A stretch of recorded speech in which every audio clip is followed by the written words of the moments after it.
Orang kalau ngerti proses kodifikasi Quran pasti tahu. Ketika masuk ke semua negara pasti berbeda. Al-Fatihah menjadi Al-Fatihah. Dan ini yang dialami oleh Bapak Presiden Republik Indonesia. Iya, makanya Al-Fatihah. Itu. Ya Hayyu Ya Qayyum menjadi Ya Kayyuku Ya Qayyumu. Rabbil Alamin kayaknya punya huruf Ain, nggak punyanya Ngo, keluarnya Rabbil Ngalamin. Nggak punya Dot, punyanya Lo, maka Ramadan keluarnya Romlan. Begitu dibaca orang Bali sangat susah karena orang Bali nggak bisa bilang tok, bilangnya tok. Maka sirotol menjadi sirotol ladzina an'amta alaihim. Islam berkembang ke semua negara dan berbeda. Ketika dibaca oleh orang Bugis alaihim, keluarnya alaihing. Karena orang Bugis kalau bilang N jadi eng, kalau bilang eng jadi N. Makanya ada dulu mantan Kabulok bernama Beduamang, itu berasal dari Abdurrahman. Nah itulah makanya kemudian Islam bergerak. Nah lantas apa? Lantas terciptalah sebuah ilmu untuk bagaimana orang di seluruh dunia Islam mampu membaca Al-Quran. Dibikinkanlah sebuah ilmu yang dikasih judul At-Tajwid fi Qiraatil Quran, yang nulis Abu Ubay Qasim bin Salam. Orang akan tahu. Nah ini generasinya para ulama. Dan yang paling besar, yang mungkin Bapak Presiden sudah pernah saya sampaikan, tapi ingin saya sampaikan lagi biar kita tidak lupa. Ada perubahan besar ketika masuk ke tanah Nusantara, di mana waktu itu tanah Nusantara sangat susah dimasuki Islam. Kenapa? Ini bangsa sudah sangat beradab. Bangsa ini bukan bangsa kecil. Tahun 1222 ke atas sebelum tahun 1300 sudah mampu menaklukkan Mongolia, sebuah kekuatan internasional yang menaklukkan Eropa, menaklukkan Arab, mampu ditaklukkan oleh kekuatan Nusantara yang namanya Singasari. Makanya hal itu bisa kita lihat betapa kita bangsa punya tinggalan-tinggalan yang luar biasa. Orang Arab punya alat musik yang namanya terbang, terbuat dari kayu dan kulit. Orang Eropa punya alat musik yang namanya gitar, terbuat dari kayu dan tali. Tapi orang Nusantara, salah satu alat musiknya adalah gamelan, terbuat dari logam. Hanya bangsa yang menguasai ilmu pertambangan yang maju dan penguasaan metalurgi yang mapan mampu membuat alat musik dari logam. Dalam cerita-cerita besar, kita juga punya cerita besar yang sama. Orang Eropa punya cerita tentang Cinderella, kita punya cerita bawang putih, bawang merah. Orang Eropa punya Samson, orang Arab punya Sam'on, kita punya Bandung Bondowoso, kita punya Sangkuriang, kita punya Sipahit Lidah. Orang Sanya punya cerita Romeo Juliet, orang Arab punya cerita yang namanya Laila Majnun. Kita punya cerita Andi-Andi Lumut. Kita punya cerita, banyak sekali cerita cinta di Indonesia. Sana punya cerita namanya Kura-Kura Ninja. Kita punya cerita Kancil Nyuriti. Sama saja, apa bedanya? Bahasa-bahasa kita juga bahasa-bahasa yang tidak bisa direndahkan. Orang Inggris bilang rice, orang Arab bilang rus, orang kita bilangnya macam-macam. Kalau masih di sawah namanya padi, kalau sudah dipanen namanya gabah, kalau sudah digiling namanya beras, kalau patah-patah namanya menir, kalau dibungkus namanya lontong pakai daun, kalau dibungkus pakai namanya ketupat pakai janur, kalau tidak dibungkus namanya nasi, dicuri satu namanya sebutir nasi, kalau diuplek-uplek namanya bubur, pantatnya kosong namanya kerak atau intip. Sana cuma rice sama rus. Ini yang kita tidak boleh malu menjadi bangsa Indonesia. Semua yang kita miliki sama. Ini menandakan bahwa kita pernah menjadi sebuah bangsa yang besar, berkasta-kasta, berbeda-beda. Maka kemudian Islam mulai memperkenalkan konsep besar sehingga kita punya bangsa dan negara. Konsep besar apa? Diperkenalkanlah bagaimana hidup bersama, saling menjaga. Diperkenalkan konsep besar namanya musyarakah, yang akhirnya dikenal dengan bahasa masyarakat. Kalau sudah jadi musyarakah, semua harus saling mengerti dan saling bertanggung jawab. Maka diajarkanlah menggunakan kalimat Rasulullah, kullukum ra'in wa kullukum mas'ulun an ra'iyati. Raja dan hamba dihilangkan, diganti dengan ra'iyah yang diserap ke bahasa Indonesia menjadi rakyat. Dan satu-satunya bangsa Islam di dunia yang mampu mengadaptasi kalimat ra'iyah menjadi rakyat hanya ulama-ulama Indonesia.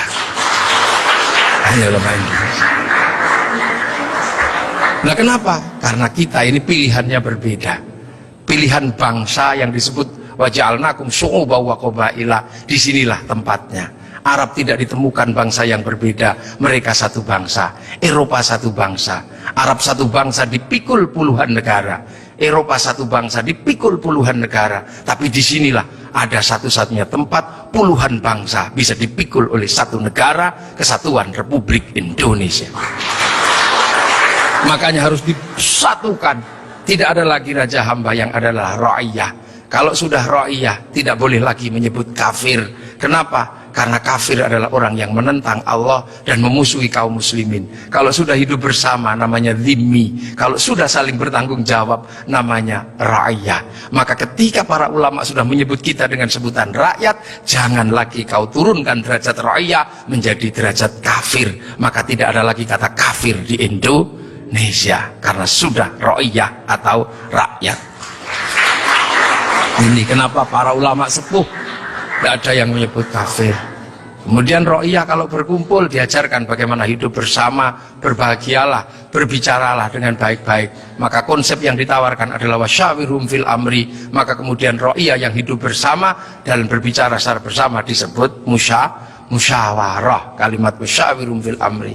Kemudian kalau bermusyawarah jangan menang-menangan sendiri, berbagilah, saling bertoleransi. Maka kemudian lahirlah konsep besar, konsepnya disebut tafassahu fil majalis. Maka kemudian muncullah istilah majelis. Dan ketika para ra'iyah mengangkat pemimpin, harus seluas cakrawala yang pernah diajarkan Allah, wasi'a kursiyyus samawat, maka kedudukannya adalah bernama kursi. Ada kursi presiden, ada kursi DPR, ada kursi menteri. Karena daerah ini yang membangun adalah para wali, maka kawasan ini disebut wilayah.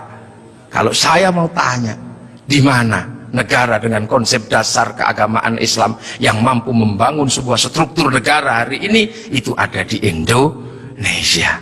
Maka jangan kau sebut negeri ini negeri tauhid, karena ra'iyah, musyawarah, termasuk kursiyun, termasuk majelis, termasuk wilayah, bukan menjadi bahasa orang nongkrong, tapi ini adalah bahasa resmi negara yang tertuang dalam Undang-Undang Dasar Negara Republik Indonesia tahun 1945. Dan inilah yang membuat kita, makanya insya Allah kita ini akhirnya alhamdulillah, kita akhirnya tahu, oh ternyata kita ini pengikut Rasulullah, tapi bukan pada pangkat sahabat, bukan pun pada pangkat tabi'in, tapi kita pengikut Rasulullah pada pangkat muridnya para ulama. Makanya biasa saja kadang di sini kayak gini, kita diajarkan bagaimana hidup bersama, karena kita wal jamaah Indonesia. Makanya Bapak Presiden waktu kecil pasti dengar orang di Jawa sana kalau sholat zuhur mestinya 11:30, Pak Pratik ya, itu bisa mundur sampai 1:30.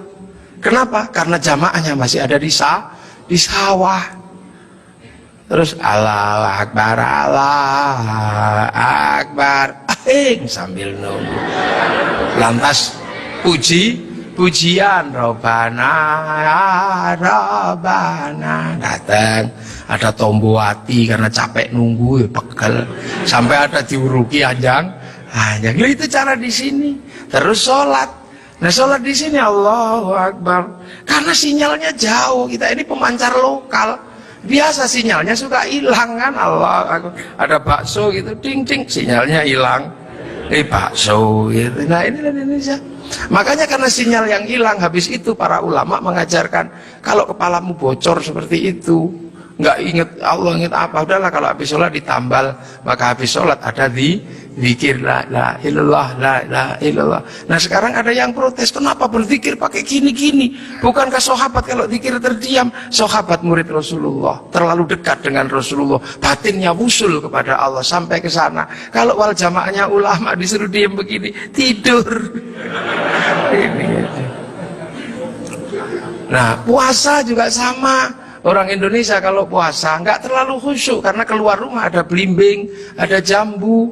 Kalau di Arab keluar rumah ketemunya padang pasir, lebih khusyuk. Maka di sini lebih sering disuruh tidur gitu. Dalilnya apa? Naumu shaimin ibadah. Nah kalau malam pakai doktek, setelah itu halal halal. Haji juga sama, nggak bisa langsung ke sana Pak Presiden. Antrinya 25 tahun. Makanya orang sini capek nunggu.